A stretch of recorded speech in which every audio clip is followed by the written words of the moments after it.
অবৈধ অভিবাসীদের সুখবর দিল সংযুক্ত আরব আমিরাত। সাগরদেবের সংযুক্ত আরব আমিরাত থেকে পাঠানো তথ্যচিত্রে দেখুন বিস্তারিত। আমিরাতে বসবাসরত অবৈধ হয়ে পড়া রেসিডেন্স ভিসাধারীদের বিনা জেল জরিমানায় অবস্থান বৈধকরণ কিংবা দেশে ফিরে যাওয়ার জন্য ঘোষিত সাধারণ ক্ষমা বিষয়ে এক সংবাদ সম্মেলন অনুষ্ঠিত হয়। আরব আমিরাতের সরকার এই দেশে অবস্থানরত অভিবাসী সবার জন্য কিন্তু এই সাধারণ ক্ষমা ঘোষণা করেছে।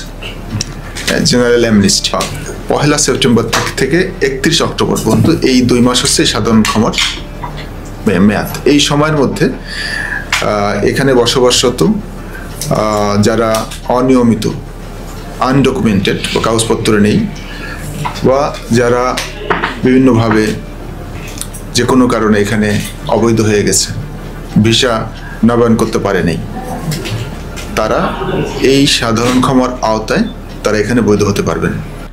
দুবাইস্থ বাংলাদেশ কনসুলেট ভবনে consul general BM Jamal Hossain বলেন, সংযুক্ত আরব আমিরাতে এই সাধারণ ক্ষমা 1 সেপ্টেম্বর থেকে 31 অক্টোবর পর্যন্ত চলবে। বিভিন্ন কারণে অবৈধভাবে বসবাসকারী বাংলাদেশি যাদের ভিসার মেয়াদ ইতোমধ্যে শেষ হয়েছে তারা এই সাধারণ ক্ষমার সুযোগ পাবেন। সাধারণ ক্ষমার সেবা পেতে দুবাইয়ের ভিসাধারীগণকে আল আবির ইমিগ্রেশন এবং অন্যান্য আমিরাতের ভিসাধারীগণকে সংশ্লিষ্ট প্রদেশের ইমিগ্রেশনে যেতে হবে এবং সংশ্লিষ্ট ইমিগ্রেশনের নির্দেশনা অনুযায়ী তাদেরকে UAE সরকার অনুমোদিত টাইপিং তাসহিল কিংবা আমের সেন্টারে যেতে হবে।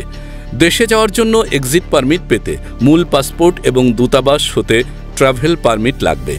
ভিসাবিহীন থাকার জন্য কাউকে সাধারণ ক্ষমা চলাকালে কোনো জরিমানা দিতে হবে না, তবে ডকুমেন্ট প্রসেসিংয়ের জন্য নির্ধারিত ফি প্রদান করতে হবে। যে সমস্ত বাংলাদেশিদের ভিসার মেয়াদ শেষ হয়ে গেছে বা এই সাধারণ ক্ষমার আগ পর্যন্ত অর্থাৎ 1 সেপ্টেম্বর এর কুমিল্লা ক্রাইম বার্তা।